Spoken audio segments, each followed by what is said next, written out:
Kang Do-yeon pressed his face against the cold glass of the transport ship window. Outside, in the endless black of space, a massive structure grew larger with each passing minute. Nexus Prime Station looked like a giant metal flower blooming in the darkness. Its silver petals stretched out in all directions, each one bigger than any city on Earth. This was it. His new home for the next 3 years. Do-yeon stepped back from the window and straightened his dark blue diplomatic uniform. The fabric felt stiff and unfamiliar against his skin. On Earth, he had worn casual clothes most of the time. Here in space, everything had to be perfect. Every detail mattered when you were the only human among 12 million aliens. The transport ship hummed quietly around him. He was alone in the passenger viewing area now.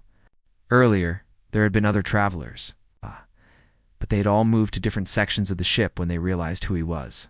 Do-yeon understood why. Humans had a reputation in the galaxy, and it was not a good one. He walked to his assigned seat and sat down carefully. The chair was designed for multiple species, so it felt strange and too big for his human body. Everything in galactic space was built to accommodate different types of beings. Some had 4 arms, some had tentacles, some were twice as tall as humans. The chairs, the doors, the hallways, all of it was made to fit everyone and no one perfectly. Do-yeon opened his datapad and reviewed his files one more time. The screen showed information about 47 different alien species that lived and worked on Nexus Prime. Each entry included pictures, cultural notes, and most importantly, warnings about what not to do around them. The Villani were tall and thin with silver skin. They valued silence and meditation. Loud noises or sudden movements could offend them deeply. The Hexery looked like walking crystals that changed color based on their emotions. They considered humans too emotional and unpredictable to trust. The Corvani had 6 arms and treated everything like a business transaction. They respected efficiency above all else.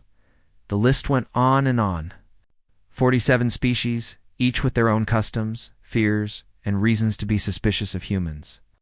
Do-yeon had spent 2 years studying these files, but he still felt unprepared. How could anyone remember all these rules and restrictions? A soft chime sounded through the ship. The captain's voice followed, speaking in the common galactic language that sounded like music mixed with mathematics. Do-yeon's translation device turned the words into simple English in his ear. Attention passengers. We are beginning final approach to Nexus Prime Station. Please secure all personal items and prepare for docking procedures. Estimated arrival time is 37 standard minutes. 37 minutes. Less than an hour before his real mission would begin, Do-yeon closed his eyes and tried to calm his racing heart. He thought about the briefing room back on Earth where this had all started. General Kim had looked at him across the metal table with serious eyes. You understand what this means, don't you, Do-yeon? You will be completely alone up there. No backup, no support team, no one to help you if things go wrong. Every word you speak will be analyzed. Every action you take will be judged. The entire future of human-alien relations depends on you not making any mistakes. No pressure at all. The transport ship shook slightly as it connected with the station's docking bay. Do-yeon felt his stomach drop as the artificial gravity system synchronized. Through the window, he could see the inside of the docking bay. It was enormous, with ships of all shapes and sizes floating in organized patterns. Some looked like Earth designs with smooth metal surfaces. Others were organic-looking, as if they had been grown rather than built. A few seemed to be made of pure energy held together by glowing fields. Another chime sounded. This time the voice spoke in multiple languages, including broken English. Nexus Prime Station welcomes all passengers. Please gather your belongings and proceed to customs screening in an orderly fashion. Remember that all station regulations are in effect immediately upon boarding. Violence, theft, and cultural disruption are punishable by immediate expulsion. Cultural disruption. Do-yeon knew that term was aimed directly at him. Humans had been banned from galactic space for over a century because of their tendency to cause cultural disruption. Wars, conflicts, misunderstandings that led to trade disputes and broken alliances. His species had earned their reputation through decades of mistakes. Now he was here to prove that humans could change, that they could be trusted, that they deserved a place in the galactic community. He stood up and gathered his single bag of personal items. Everything else he needed would be provided by the station. The diplomatic quarters, the office space, the communication equipment, all of it was waiting for him. Along with the constant surveillance that would monitor his every move, the airlock doors opened with a soft hiss. Do-yeon took his first step onto Nexus Prime Station and immediately felt the difference. The air was cleaner than on the transport, but it carried strange scents that his human nose couldn't identify. The gravity was slightly lighter, making him feel as if he might float away if he wasn't careful. And the sounds were unlike anything on Earth. Voices in dozens of languages mixed together into a constant background hum. Mechanical noises from machinery he couldn't see. Electronic beeps and chimes from devices that served purposes he didn't understand. It was like stepping into an alien world, which of course he had. The customs area was a wide open space with multiple processing stations. Do-yeon joined the line marked for diplomatic arrivals, trying not to stare at the other beings around him. A Villani family stood nearby, their silver skin gleaming under the artificial lights. They moved with graceful, flowing motions that made them look like dancers. When one of them noticed Do-yeon watching, they all turned their backs to him at the same time. Behind him, a group of Corvani discussed trade agreements in rapid, business-like tones. Their 6 arms moved in complex patterns as they shared data through handheld devices. They glanced at Do-yeon once, whispered something among themselves, then moved to a different line.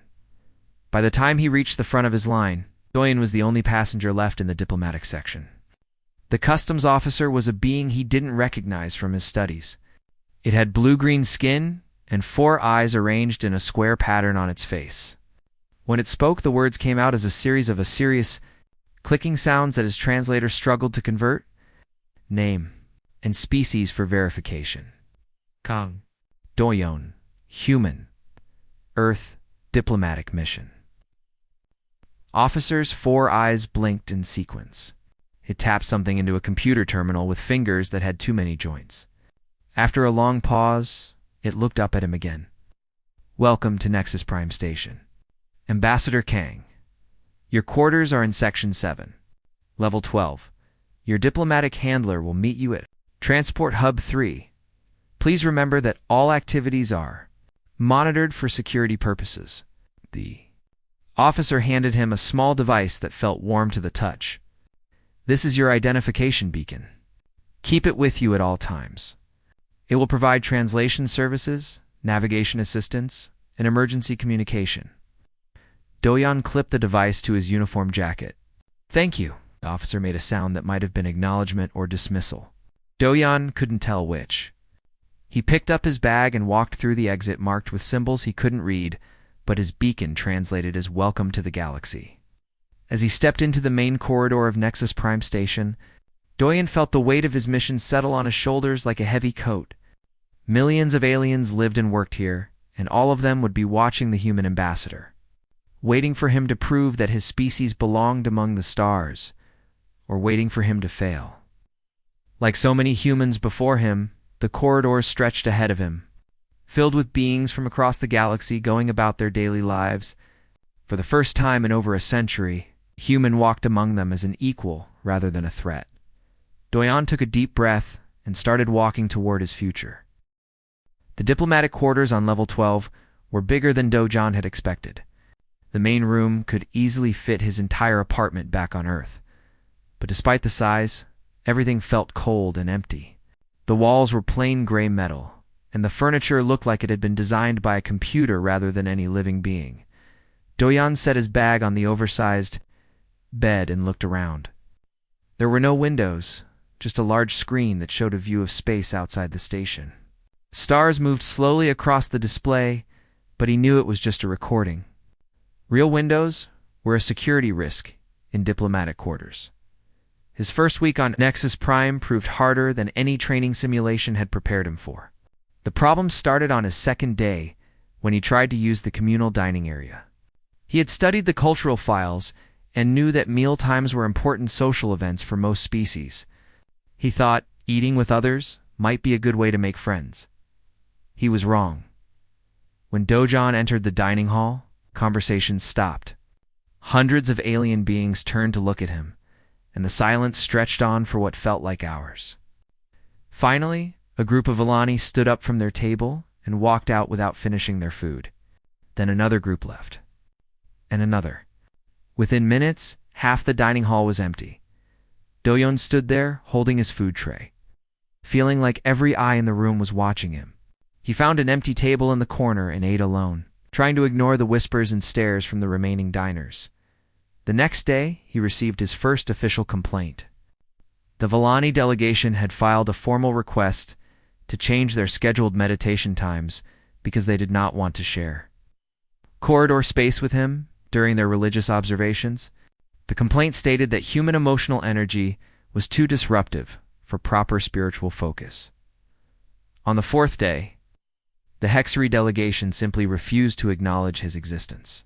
When Doyon tried to introduce himself to their representative in the diplomatic lobby, the crystal-like being looked right through him as if he was not there.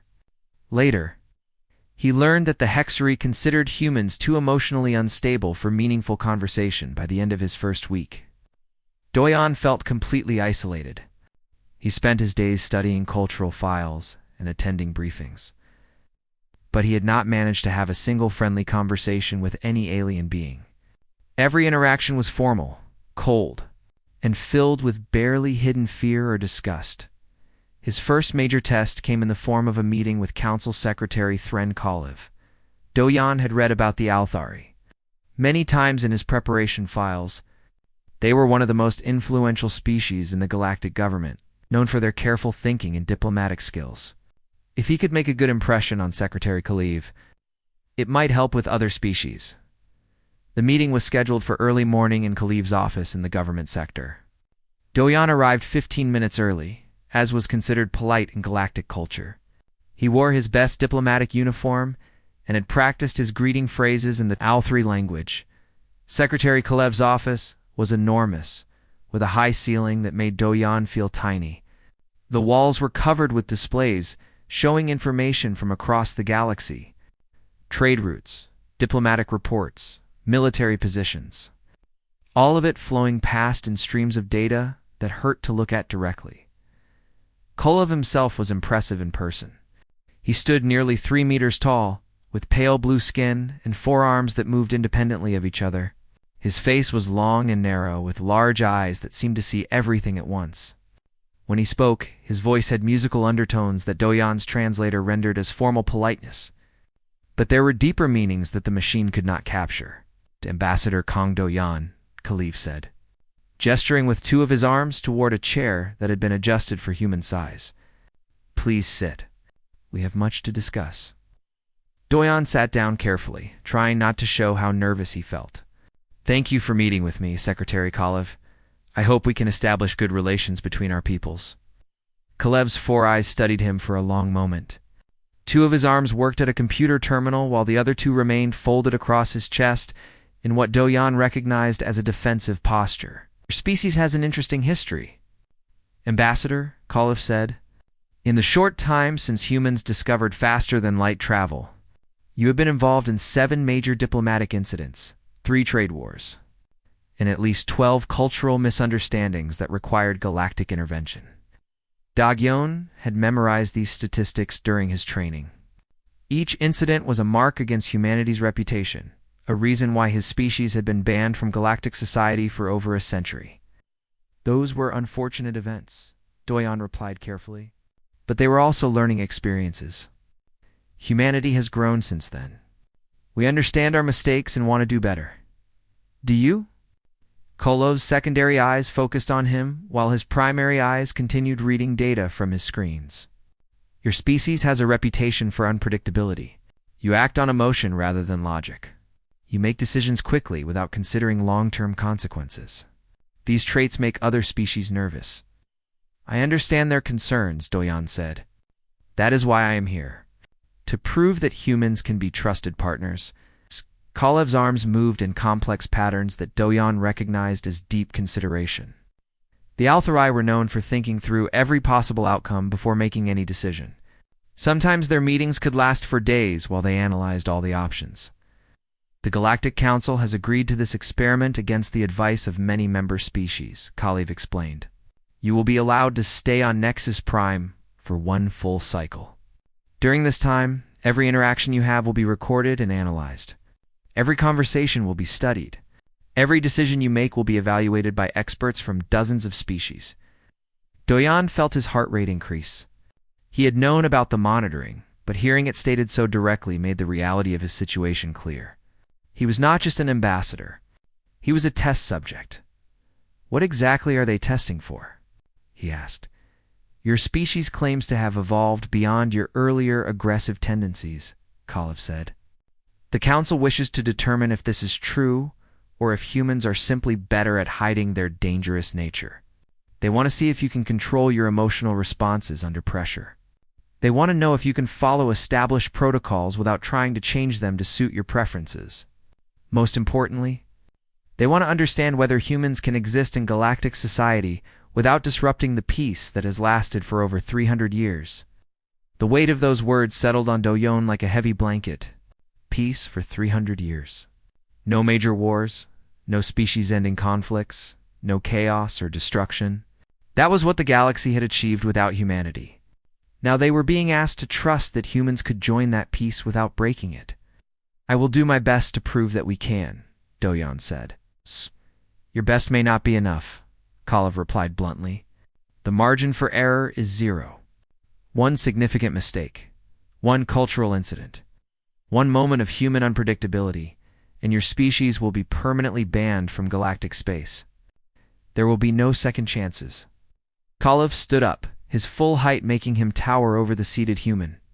You will receive your schedule tomorrow. It includes a series of carefully designed interactions with various species representatives. These are not casual meetings, Ambassador. They are tests designed to evaluate your capacity for diplomatic relations. What kind of tests?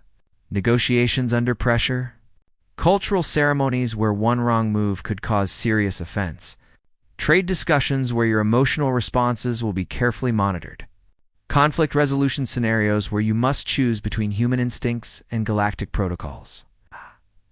Doyon stood as well, though he barely reached Kaliv's chest. I understand. I hope you do, Kaliv said. His forearms moved again, this time in what Doyon recognized as dismissal. Remember, Ambassador, you are not just representing yourself. Every human who ever hopes to see the stars is depending on your success. Do not disappoint them. The meeting ended, and Doyon walked back to his quarters through corridors that seemed emptier than before. Other beings stepped aside when they saw him coming, some crossing to the opposite side of the hallway to avoid getting too close. He heard whispers in languages his translator could not identify, but he could guess what they were saying. That night, alone in his oversized quarters, Doyon recorded his first official report to Earth. He spoke honestly about the challenges he faced, the fear he saw in alien eyes, and the enormous pressure of representing his entire species. But he also spoke about hope. Somewhere in this vast station filled with millions of alien beings, there had to be someone willing to give humanity a chance. He just had to find them before he failed the tests that would determine his species' future among the stars. 3 months had passed since Doyon arrived on Nexus Prime Station. He had fallen into a careful routine that felt more like a prison schedule than a diplomat's life. Every morning at exactly 6 station time, he woke up in his empty quarters. He exercised alone in his room because using the communal fitness facilities made other species uncomfortable. He ate breakfast by himself while reviewing cultural briefings that never seemed to end. His afternoons were filled with what Secretary Kaliv called supervised interactions. These were not real conversations or friendly meetings. They were tests disguised as diplomatic functions, and everyone knew it. Doyon had to navigate each conversation like he was walking through a field of hidden explosives. One wrong word, one misunderstood gesture, one moment of human emotion showing through, and his entire species would pay the price. The worst part was how alone he felt. Back on Earth, Doyon had been surrounded by friends, family, and colleagues who understood him. Here, he was the only human among 12 million beings who saw him as either a threat or a curiosity. Every smile had to be calculated. Every laugh had to be measured. Every reaction had to be controlled. Today's test was a trade negotiation session in Conference Room 7. Doyen arrived early, as always, and took his assigned seat at the curved table. The room was designed to accommodate multiple species, so the chairs could adjust to different body types, and the lighting could be changed too, suit different visual ranges. The other participants arrived one by one. Most were species he had studied but never met in person. A delegation of Xenthan scientists with their pale green skin and oversized heads, 2 Marithi military officers who looked like they were made of living rock, and finally, Captain Uriel Nexus from the Corvani Trade Confederation. Captain Nexus was impressive, even by galactic standards. The Corvani were known for their logical approach to everything, especially business, and Nexus was one of their top trade representatives. They stood nearly 2.5 meters tall, with silver-gray skin and 6 arms that moved independently. Their face had no expression that Do-young could read, but their body language spoke of careful control and constant evaluation. The meeting began with standard diplomatic pleasantries. Each species representative introduced themselves and stated their delegation's interests. When it came to Do-young's turn, he kept his introduction brief and formal. As he had been taught, Ambassador Kong Do-young, representing Earth and human interests in potential trade agreements. Captain Nexus's 6 arms moved to a holographic display that appeared above the table. The display showed complex charts and graphs with data flowing in patterns that made Do-young's eyes hurt to follow. This was how the Corvani preferred to communicate about business, through pure data rather than emotional appeals or personal relationships. The human manufacturing sector shows interesting capabilities, Captain Nexus said. Their voice was translated into flat, emotionless tones. But Do-young had learned to watch for the subtle physical signs that revealed what aliens were really thinking. He noticed the slight tremor in Nexus's middle hands when they mentioned human manufacturing. Earth's industrial capacity has grown significantly in recent decades. Do-young replied carefully, "We have developed efficient production methods that allow us to create high-quality goods quickly." What he did not say was that humans had learned efficiency through centuries of warfare, competition, and the constant drive to overcome limitations that would have stopped other species. Human manufacturing was fast because humans had always been in a hurry. They had always been fighting against time, against enemies, against impossible odds. This was the fear that Do-young saw reflected in alien eyes everywhere he went. Not that humans were evil or cruel, but that they were relentless in ways that peaceful species could not understand. Humans did not give up. They did not accept defeat. They kept pushing forward even when logic said they should stop. "Your production rates are indeed remarkable," Captain Nexus continued, manipulating the holographic data with 4 of their 6 hands. "According to our analysis, human factories can produce manufactured goods at rates 30% higher than comparable facilities operated by other species." The Xenthan representative, Dr. Kale Vin, leaned forward with interest. "How do humans achieve such efficiency levels?" "Our studies suggest that most biological species have natural limits on sustained productivity." This was dangerous territory. Do-young knew that the real answer involved human competitive drive.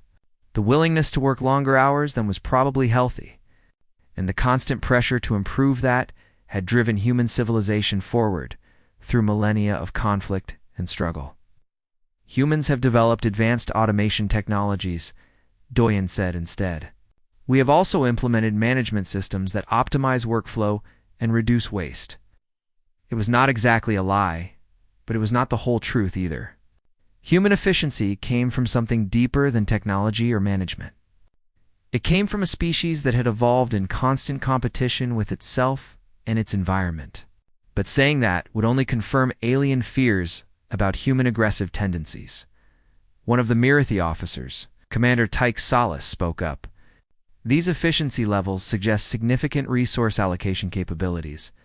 Has your species considered military applications for such production capacity?"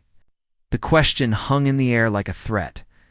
Do-young felt his heart rate increase, but he kept his expression neutral. This was exactly the kind of trap that could end his mission and humanity's hopes for galactic acceptance. Earth's current production focus is entirely on civilian goods and infrastructure. Development, he answered. We are committed to peaceful applications of our industrial capabilities. Again, not technically a lie, but not the complete picture. Human factories could be converted to military production quickly if needed. It was one of the advantages of human industrial design, built into their systems because humans had always lived with the possibility of conflict. Captain, Nexus made a sound that the translator rendered as thoughtful consideration. The economic benefits of trade with humanity are clear. However, the Corvani Confederation must consider long-term stability factors when entering new partnerships. What kind of stability factors? Doyen asked, though he suspected he already knew the answer. Species behavioral patterns, Nexus replied bluntly. The galactic economy has enjoyed unprecedented peace and growth for 3 centuries. This stability is built on predictable relationships between rational actors. Humans have a documented history of unpredictable decision-making, based on emotional rather than logical factors. There it was. The core issue that shadowed every interaction Doyen had on the station. Humans were seen as unstable, emotional, and therefore dangerous to the careful balance that kept galactic society functioning. Dr. Vin from the Zenthan delegation made a gesture that Doyen recognized as polite disagreement. With respect, Captain Nexus, emotional decision-making is not necessarily irrational. Some of our most successful scientific discoveries have come from researchers following intuitive leaps rather than pure logic. Scientific research and economic policy are different matters. Commander Salas interjected. Military stability requires predictable allies. Human military history suggests a species prone to conflict escalation. Doyen wanted to defend his species, to explain that human military history was also full of examples of restraint, sacrifice, and protection of the innocent. But he knew that any passionate defense would only prove their point about human emotional responses. Every species has a military history, he said instead. What matters is how that experience shapes current behavior. Humans have learned from their past conflicts. We understand the value of peace and stability. The meeting continued for another hour, with discussions of trade volumes, shipping routes, and regulatory frameworks. But Doyen could feel the underlying tension throughout. Every species at the table was evaluating not just the economic benefits of trading with humans, but the risks of trusting them. When the session finally ended, the alien representatives filed out with polite but distant farewells.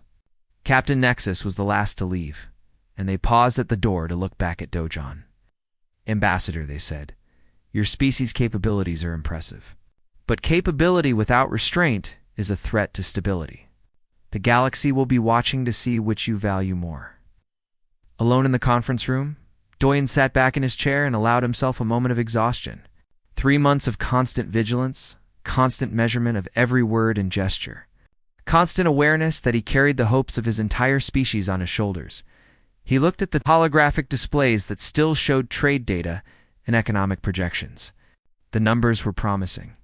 Humans had things the galaxy wanted and needed. But numbers were not enough. Trust was what mattered, and trust was the one thing that seemed impossible to earn. That evening, Doyen made his weekly report to Earth from his quarters. He spoke about the trade negotiations and the slow progress he was making with some species representatives. But he did not mention how tired he was of being constantly judged, constantly measured, constantly found wanting. He did not mention the dreams he had started having about Earth, about walking down a street where no one stared at him or whispered about him behind his back. He did not mention how much he missed. The breakthrough came from a place Doyen had not expected. He was leaving another tense council session about interspecies medical cooperation when a voice called out behind him in clear, accented English, "Ambassador Kang, may I speak with you for a moment?" Doyen turned around to see a being he recognized from the session but had never spoken to directly. Dr. Naya Solis was a Zenthan xenobiologist, one of the smaller species in the galactic community. The Zenthan were known for their advanced scientific capabilities. but they were often overlooked in major political decisions, as their population was small and their military was almost non-existent. Dr. Solis was about Do-yeon's height. With pale green skin and large dark eyes that seemed to take in everything around her, what surprised him most was that she had spoken in English, rather than using the standard galactic translation system. Learning another species' language was considered a sign of respect in galactic culture, but it was also rare. Of course, Dr. Solis, Do-yeon replied, curious about what she wanted. How can I help you? Actually, I was hoping we might be able to help each other, she said, glancing around the busy corridor. Would you be willing to meet me in conference room 12 in an hour?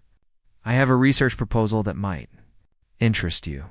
Do-yeon felt a spark of hope for the first time in weeks. Dr. Solis was the first alien to approach him with what sounded like a genuine offer of cooperation rather than another test or evaluation. Would be very interested to hear your proposal, he said. An hour later, Do-yeon sat across from Dr. Solis in the small conference room. She had brought a portable data display that showed complex biological charts and medical research data. Her approach was direct and scientific, which Do-yeon found refreshing after months of careful diplomatic dancing. Your species has developed some remarkable approaches to adaptive medicine, she began, manipulating the holographic display to show comparative data. Human medical techniques show a level of innovation that most species achieve only after centuries of development. You have accomplished this in a fraction of the time. Do-yeon studied the charts carefully. They showed human medical advancement rates compared to other species, and the results were impressive. Humans had indeed developed advanced medical technologies very quickly by galactic standards. Human medicine has always focused on adaptability, he said. We have had to deal with many different diseases and conditions throughout our history.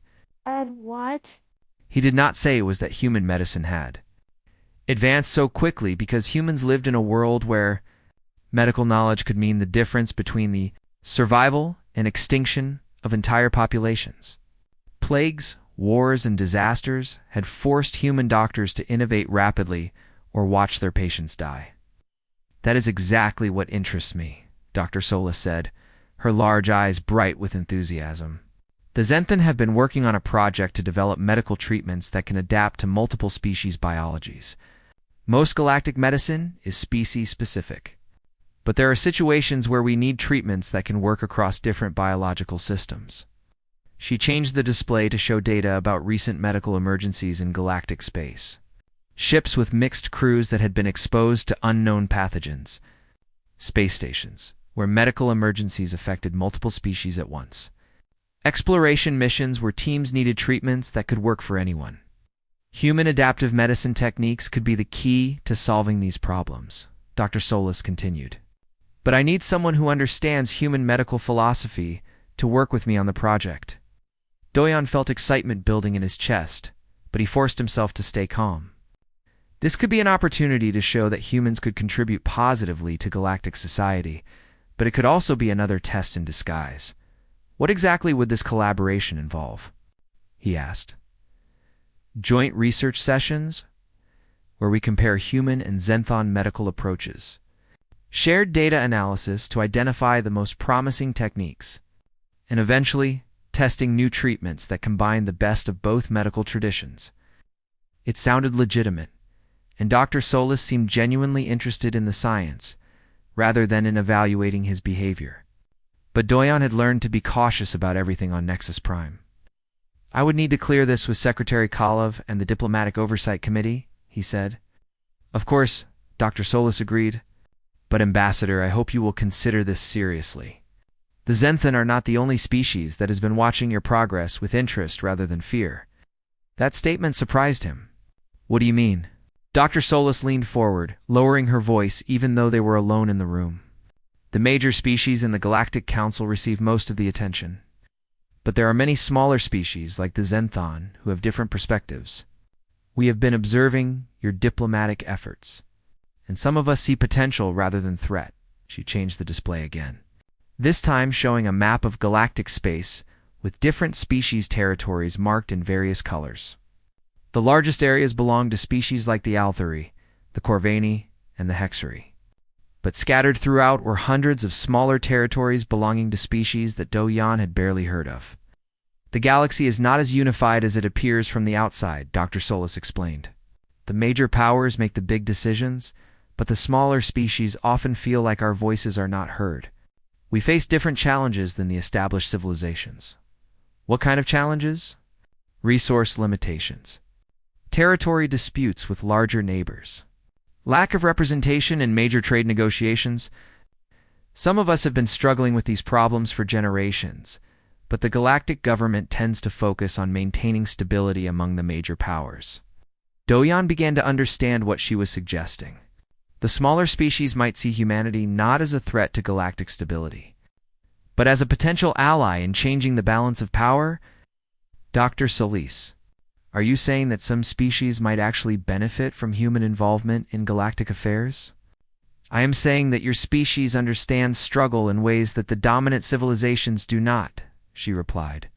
Most of the major powers achieve their current status through natural advantages or early technological discoveries. They have never had to fight for survival the way smaller species do every day. She paused, studying his reaction carefully. The way humans have had to fight for survival throughout their history. It was a risky thing for her to say.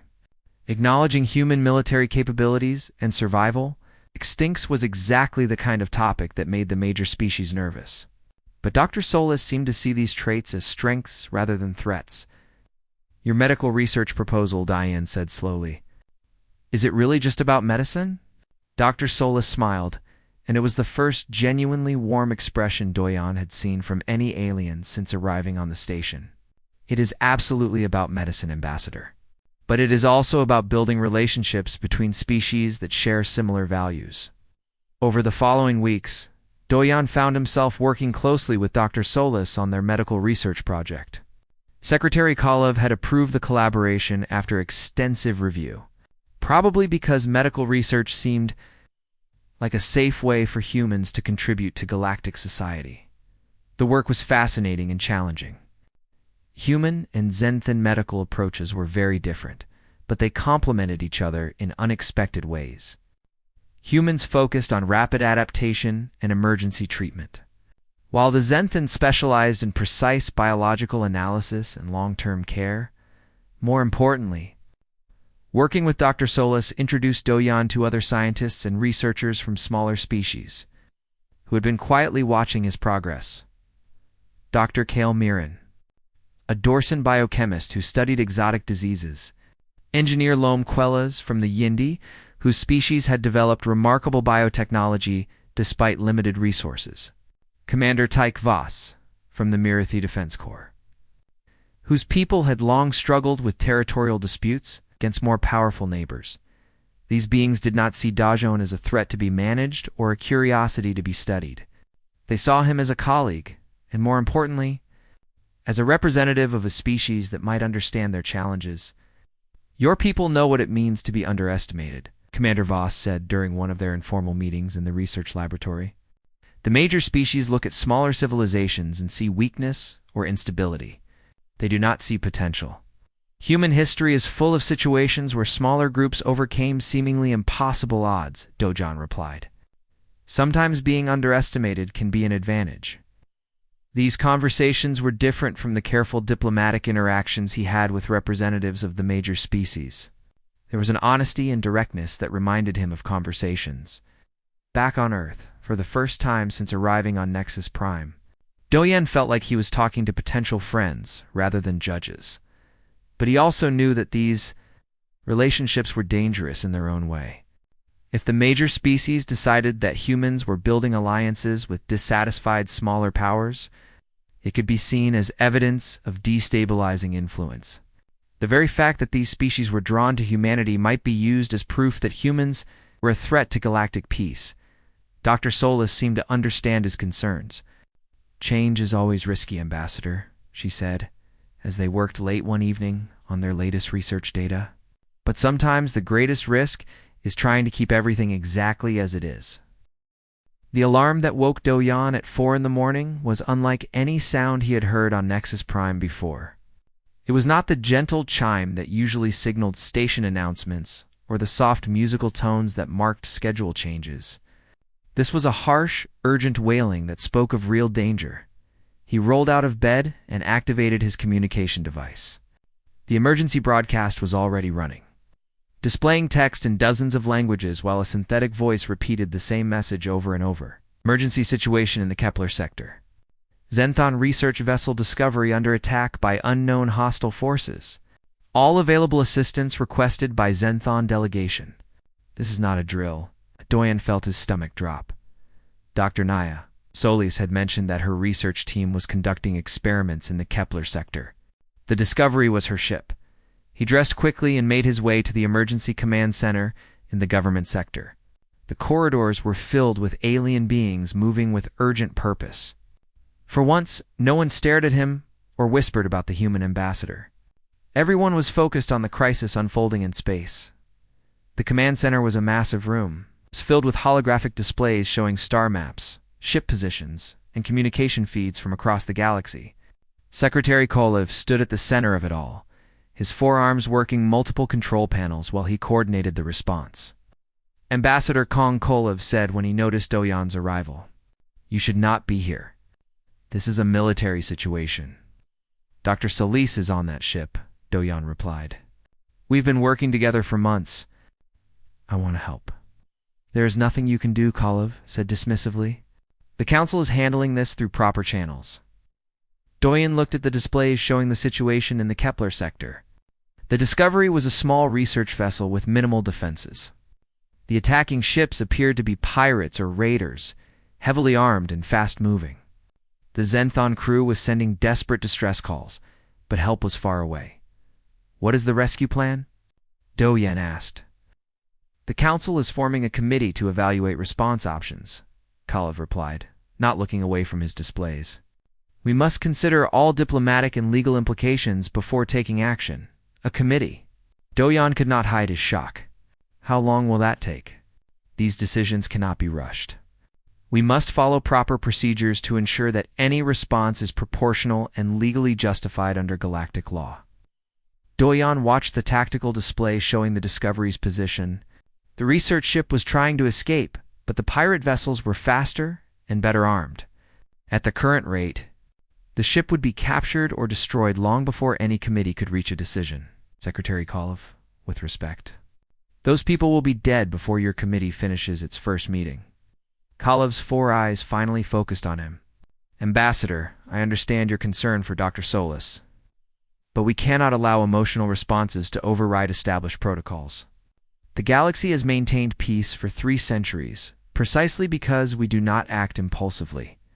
This was exactly what Doyan had been afraid of. The galactic government was so focused on avoiding conflict that it could not respond quickly to genuine emergencies. By the time they finished their careful deliberations, there would be nothing left to save. He left the command center and returned to his quarters, but he could not sit still. Every few minutes, he checked the emergency feeds for updates on the Discovery. The situation was getting worse.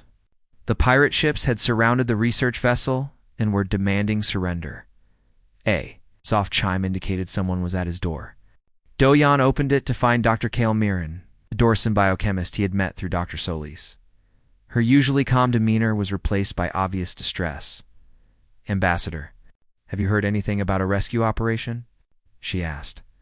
"The Council is forming a committee to study the situation," Doyan said bitterly.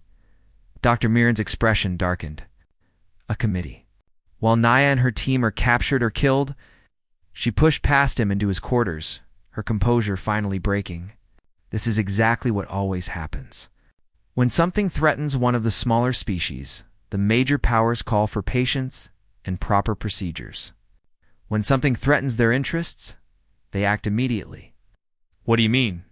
"Last year, a Corvani trade convoy was attacked by the same pirate group. The Galactic Fleet responded within hours and destroyed the attackers. No committees, no legal evaluations, no diplomatic consultations. Just immediate action to protect Corvani economic interests."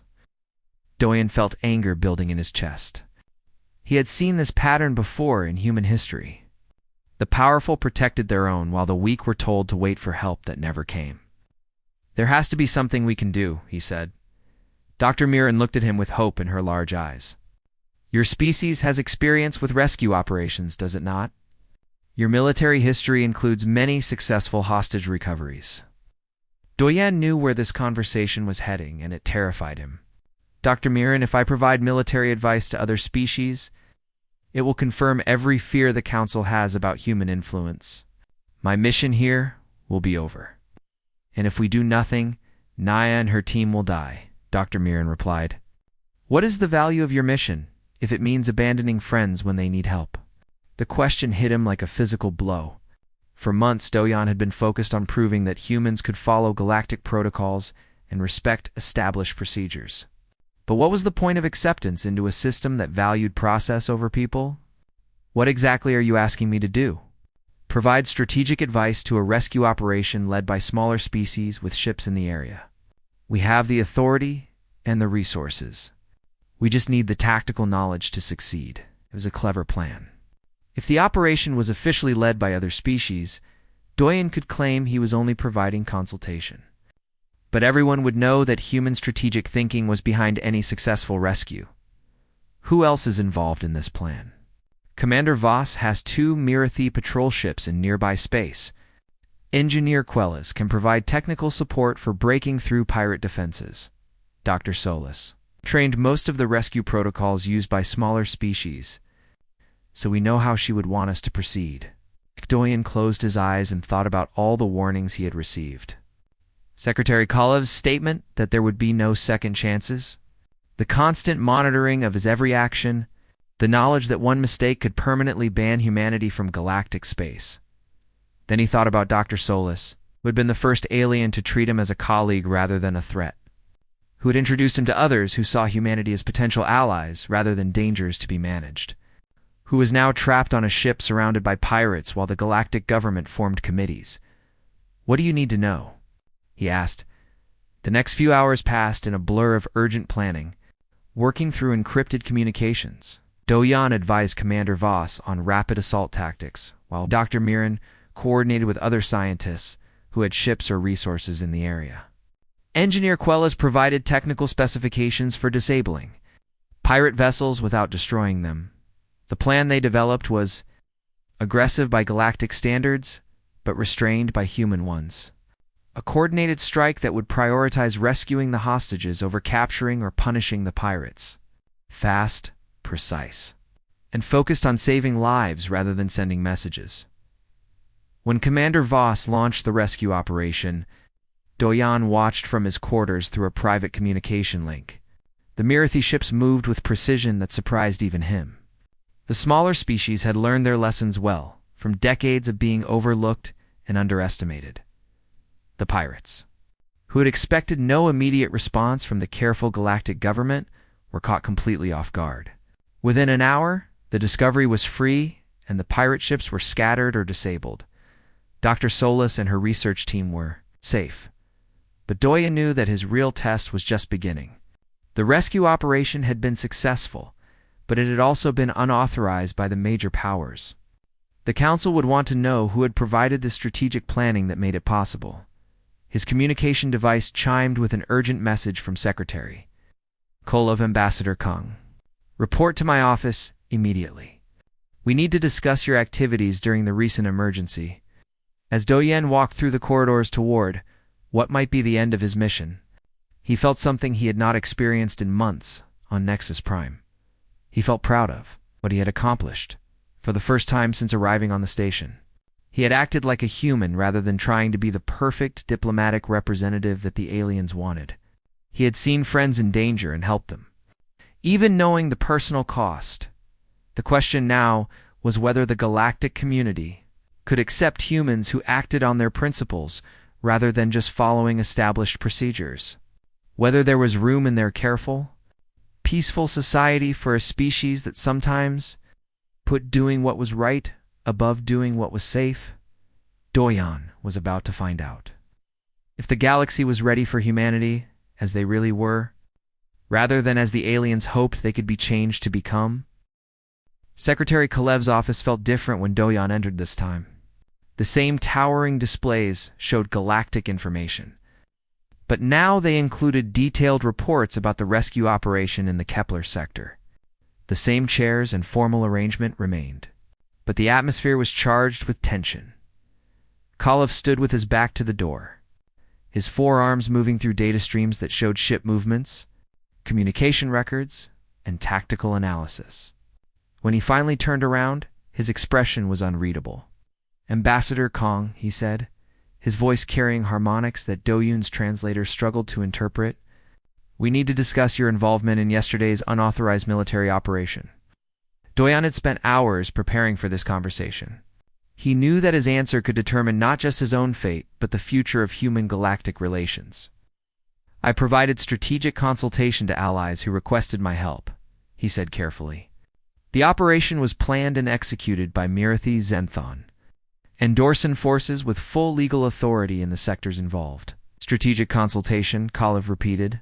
"Is that what you call teaching other species human military tactics?" "I call it helping friends save innocent lives while the Council formed committees." The words came out more sharply than Doyan had intended. Months of careful diplomatic speech had not prepared him for defending actions he actually believed in. Kalev's 4 eyes studied him for a long moment. "Your response is illuminating, Ambassador. For 6 months, you have spoken like a perfect diplomat. Now you speak like a human. Is that a problem?" "That," Kalev said, moving to his desk with fluid grace, "is the question the Council is currently debating." He activated a holographic display that showed the galactic political map, but now it looked different than before. Several smaller species territories were highlighted in new colors, and communication links showed increased activity between them.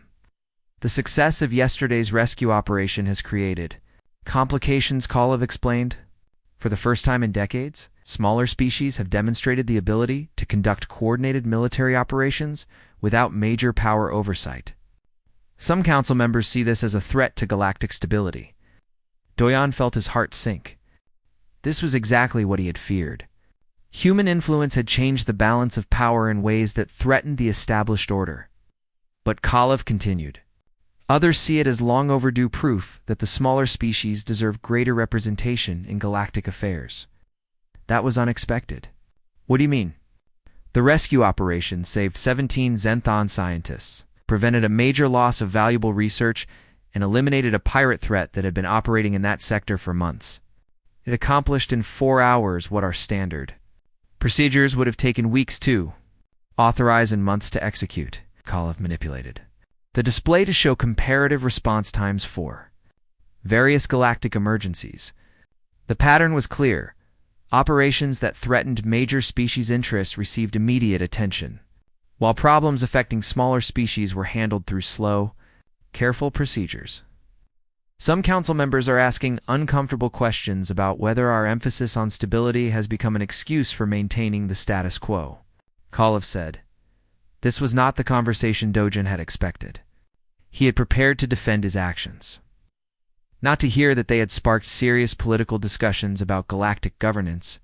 "Secretary Kalev, what does this mean for humanity's application for membership?"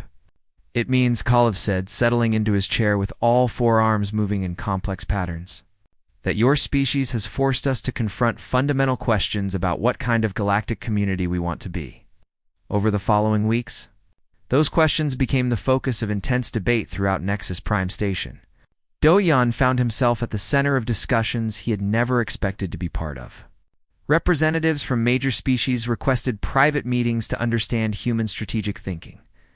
Scientists from smaller species sought his advice on research projects that had been stalled by bureaucratic obstacles. The change was most obvious in his daily interactions. Aliens who had previously avoided him now approached with genuine curiosity. The dining hall where he had once eaten alone became a place where colleagues joined him for conversations about everything from military, history, to scientific methodology. Dr. Solis was among the first to visit him after her rescue. She looked tired but determined as she sat in his quarters, accepting a cup of human tea that he had managed to import through diplomatic channels. "The research data we collected before the attack," she said. "It could revolutionize emergency medicine across multiple species. but the review process through normal channels would take years. What are you suggesting? A joint research initiative led by smaller species with human strategic insight to navigate bureaucratic obstacles. We could accomplish in months what the established system would take years to approve. It was exactly the kind of proposal that would have terrified Doyan 6 months earlier. Now, after seeing what human-influenced cooperation could accomplish, it seemed like the natural next step. What kind of support would you need? The project that emerged became a model for a new kind of galactic cooperation. Instead of waiting for major powers to approve and oversee every decision, smaller species began working together directly, using human organizational principles to achieve their goals efficiently, Commander. Boss established a rapid response network that could coordinate emergency assistance across multiple sectors. Engineer Quellas developed new technologies by combining innovations from different species without waiting for formal technology sharing agreements. Dr. Mirren created research partnerships that bypassed traditional academic hierarchies at each. Success demonstrated that the galactic community could function differently than it had for centuries, more efficiently, more responsively, and with greater participation from species that had been marginalized by the existing system. But these changes also created tensions. The major species watched with growing concern as their traditional influence was challenged by newly assertive smaller powers. Some council members argued that human involvement was destabilizing galactic civilization. Others argued that human involvement was forcing galactic civilization to evolve. The debate reached a critical point when intelligence reports indicated that the hegemony, a confederation of aggressive species from the galactic rim, was preparing for major military expansion. For decades, the hegemony had been contained by diplomatic pressure and economic sanctions. Now they were moving beyond threats to actual preparation for war. The galactic military, designed for peacekeeping rather than warfare, was poorly equipped to handle a coordinated assault by species that had spent generations preparing for conflict.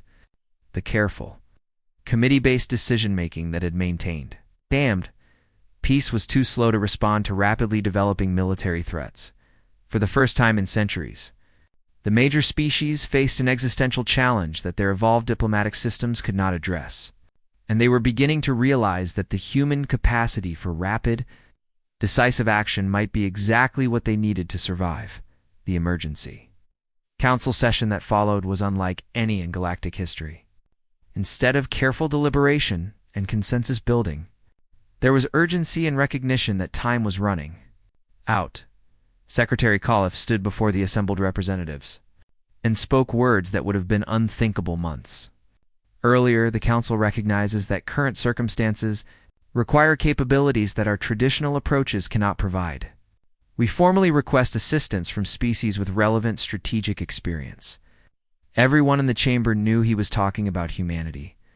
Dojin rose from his seat in the observer section, feeling the weight of history on his shoulders. For months, he had tried to prove that humans could fit into galactic society as it existed. Now, he was being asked to help galactic society become something new. Earth stands ready to assist, said simply. The formal negotiations that followed established terms that neither side had ever imagined. Humanity would provide military assistance, not as a probationary member seeking acceptance, but as an equal partner with full rights and responsibilities. The galaxy was about to discover what humans could accomplish, when they were fighting not just for themselves, but for friends and allies who had given them a chance to prove their worth. The test of human character was complete. Now came the test of human capability. The first warning came at dawn when emergency sirens wailed throughout Nexus Prime Station. Doyen was already awake, reviewing intelligence reports about hegemony fleet movements, when his communication device lit up with urgent messages from the Galactic Defense Command. The hegemony had moved faster than anyone expected. Their fleet was not preparing for eventual expansion anymore. They were already moving toward galactic core systems. And their first target was Nexus Prime itself. Doyan ran through corridors filled with panicking aliens toward the emergency command center.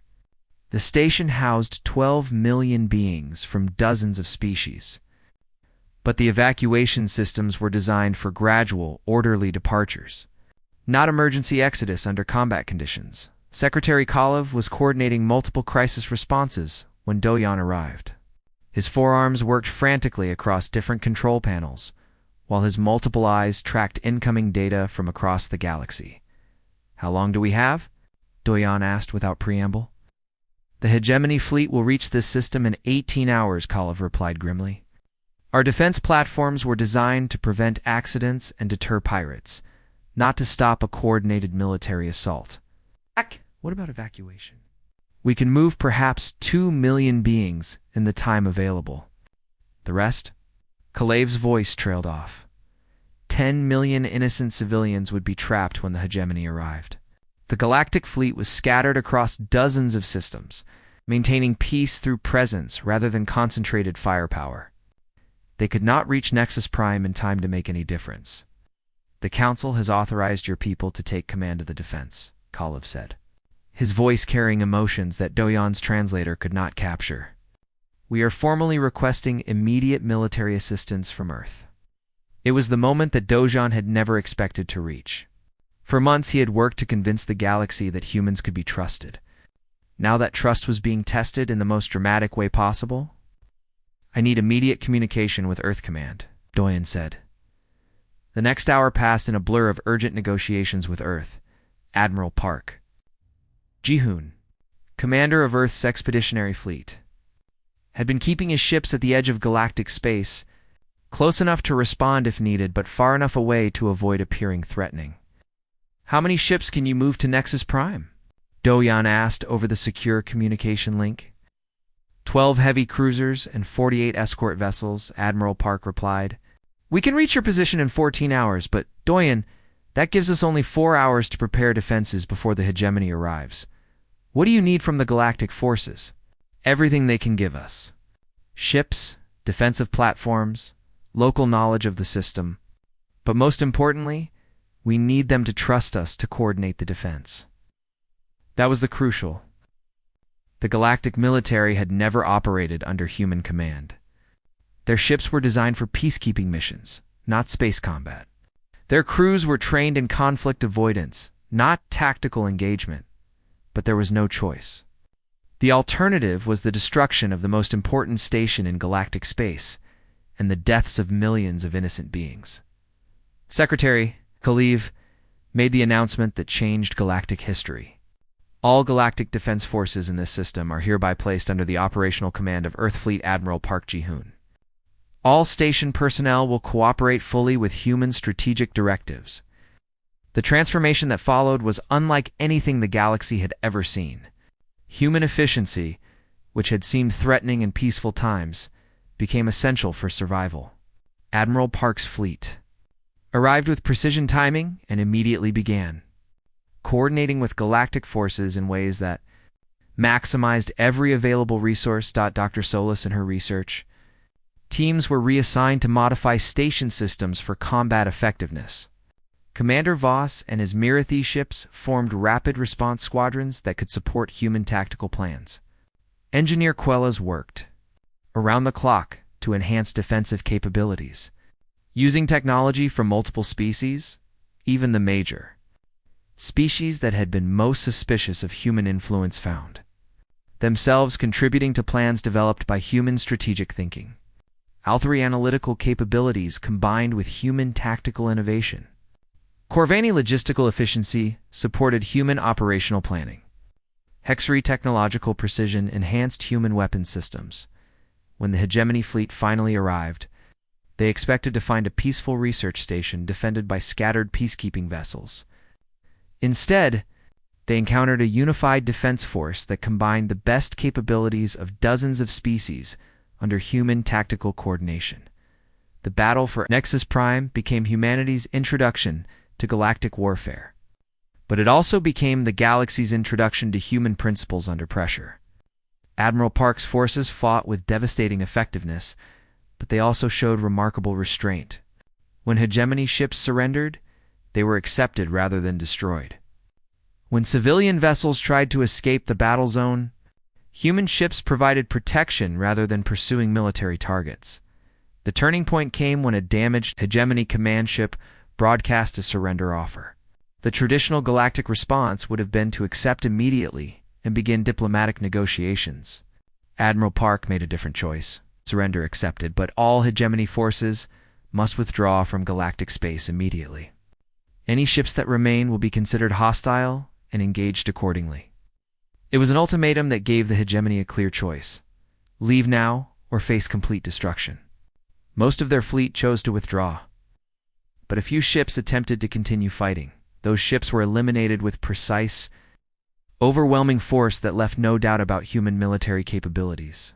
But Admiral Park's forces stopped at victory rather than pursuing the retreating enemy into their own territory in the aftermath of the battle. As rescue operations searched for survivors and repair crews began fixing damage to the station, Do-yeon found himself back in the observation lounge where his journey had begun 9 months earlier, but this time he was not alone. Dr. Solis stood beside him, watching human and alien crews work together in the debris field around the station. Commander Voss discussed salvage operations with human officers as if they had been allies for years. Even Secretary Kalev had joined them. His forearms moving in patterns that Do-yeon had learned indicated deep satisfaction. "Your species is not what we expected," Kalev said, breaking the comfortable silence. "We feared your capacity for violence, but we underestimated your capacity for choice." Do-yeon nodded, watching as human rescue ships assisted alien survivors without regard for species or political affiliation. "Every species has the capacity for violence, Secretary. The measure of civilization is what we choose to do with that capacity. Your people chose to protect rather than conquer," Dr. Solis observed. "They could have used this victory to demand concessions or territory. But instead, they are helping us rebuild." "That's what allies do," Do-yeon replied simply. The formal ceremony 3 days later was held in the main assembly hall of Nexus Prime Station. Representatives from every major species were present, along with delegates from smaller species that had never before been invited to such important events. Secretary Kalev read the declaration that officially welcomed humanity as a full member of the Galactic Council, with all the rights and responsibilities that membership entailed. But more importantly, the declaration acknowledged that humanity's inclusion had changed the nature of galactic civilization itself. As the events of recent days have demonstrated, that our community is stronger when all voices are heard and all capabilities are valued, Kalev announced. The galaxy welcomes humanity not just as a new member, but as a catalyst for positive change. Do-yeon's role evolved from isolated ambassador to bridge builder, helping to forge new alliances between species that had never considered each other equals. His office, larger now and located in the council's inner chambers, became a meeting place for representatives working to build a more inclusive galactic community. The final message on his desk was from Earth. "Well done, Ambassador. The stars are waiting." As he looked out at the bustling station, now filled with humans and aliens working side by side on projects that would have been impossible under the old system, Do-yeon reflected on the journey that had brought them here. Every word had indeed been measured, every step judged, but in the end, humanity had been judged worthy not because they had changed to fit galactic expectations, but because they had remained true to their own principles while learning to work with others. The galaxy had discovered that humans were not the threat they had feared, but neither were they the perfect diplomatic partners they had hoped for. They were something more valuable, a species that could adapt without losing their identity, fight without losing their compassion, and lead without losing their willingness to serve others. Dr. Solis visited his office regularly now, bringing updates on joint research projects that were revolutionizing galactic medicine. Commander Voss coordinated with human military advisors to improve defense capabilities for smaller species. Engineer Quellas worked with Earth scientists to develop technologies that benefited everyone.